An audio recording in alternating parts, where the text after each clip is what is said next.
Bonjour à tous les amis de Bodybuilding Rules et bienvenue encore une fois à la rubrique questions-réponses. Merci pour toutes les questions que vous envoyez, merci pour l'intérêt. Comme tous les mois, je vais essayer de choisir une question et de donner une réponse qui, j'espère, la majorité de vous peuvent utiliser. Comme je dis toujours, excusez-moi, le bodybuilding est un sport très subjectif. Donc chaque athlète a des paramètres, a des besoins différents, surtout au niveau métabolique. Donc je vais essayer en gros ligne de dire ce qu'il faut faire, mais mes indications ne sont pas à suivre à la lettre. Chacun doit réfléchir un petit peu et adapter ce que je dis à sa propre personne et à son propre métabolisme. Alors ce mois, j'ai choisi une question de Jérôme Gimet et il me demande en prise de masse au niveau du index glycémique des hydrates, haut ou bas, il faut utiliser et à quel moment de la journée il faut les utiliser. Alors Jérôme, principalement, il y a deux moments qui sont très importants pendant la journée d'un bodybuilder. Ça, c'est au réveil le matin, parce qu'on a passé 8 heures normalement sans manger. Le cortisol est en maximum, donc le catabolisme musculaire, le matin quand on se lève, il est très élevé. Et la réceptivité, donc la capacité du corps d'assimiler les nutriments, il est extrêmement élevé aussi. Donc c'est un moment où il faut absolument donner rapidement de l'énergie au corps, où il faut stimuler la production d'insuline et il faut apporter des acides aminés très importants. Dans ce cas, en premier temps, au réveil, moi je conseille toujours d'utiliser une poudre ou quand même un hydrate de carbone à haut index glycémique. Les premiers choix, c'est de la Vitargo originale. Ça peut être de la dextrine, pas de la dextrose, de la dextrine, ou ça peut être du amidon de riz hydrolysé. Ça, c'est des substances qui ont un haut poids moléculaire, qui sont assimilées extrêmement rapidement et qui ont un bon influx sur la production d'insuline.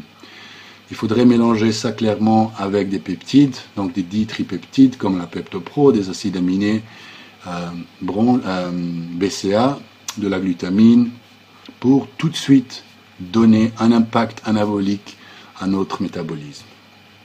Donc dans cette partie de la journée, je donnerai tout de suite à haut index glycémique et dans un deuxième temps, 20-30 minutes après, une fois que cette substance, ces nutriments ont été partiellement assimilés ou presque tout assimilés, donner des hydrates à index glycémique plus bas, comme de flocons d'avoine, des pommes de terre douces, du riz complet, quelque chose comme ça. Donc rapide et lent.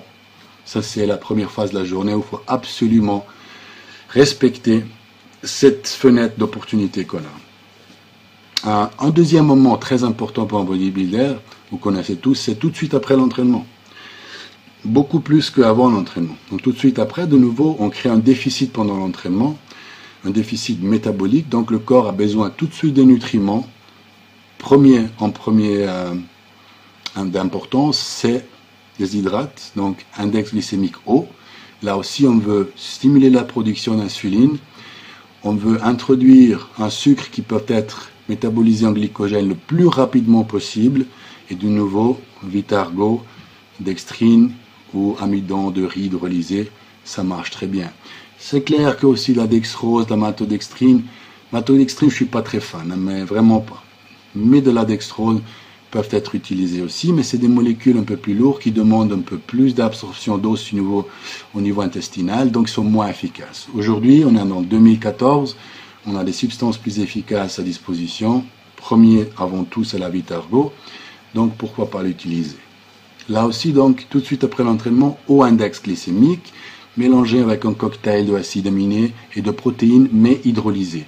Autrement, rajouter des protéines qui ne sont pas hydrolysées, qui ne sont pas prédigérées en forme peptidique avec de la Vitargo, ça va baisser le temps d'absorption de la Vitargo, donc on peut bien utiliser un autre sucre, c'est la même chose. Donc respecter le poids moléculaire des substances pour une meilleure assimilation au niveau intestinal. Et là aussi, dans un deuxième temps, peut-être 30 minutes après, mettre des hydrates à index glycémique complexes, comme du riz par exemple. Dans ce cas, je mettrais du riz basmati ou du riz blanc normal, parce qu'en venant d'un entraînement, pendant plusieurs heures après l'entraînement, le métabolisme reste très actif, donc c'est important de donner une quantité de sucre assez importante en prise de masse.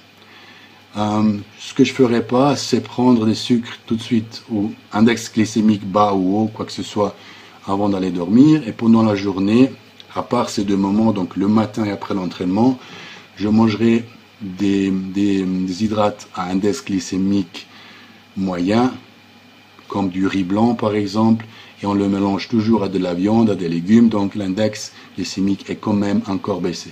Souvenez-vous que les index glycémiques ont été testés toujours comme seul nutriment à manger. Donc si on teste l'index glycémique du riz, on n'avale que du riz. Si on teste le glycémique de la dextrose, on n'avale que de la dextrose, son estomac et un intestin vide. Donc c'est une situation qui, dans la vie normale, dans la vie réelle de tous les jours, n'est jamais comme ça. Donc dès que vous avez quelque chose dans l'intestin, dans l'estomac en même temps, les index glycémiques des aliments changent. Donc c'est vraiment un peu théorique et chaque personne a une autre capacité d'assimiler, une autre sensibilité insulinique. Donc chaque personne est différente aussi et il faut adapter un petit peu les nutriments qu'on mange. Ok ? J'espère d'avoir répondu à cette question. Jérôme, merci encore. Et à tous les fans de Bodybuilding Rules, on se voit le mois prochain. Train hard.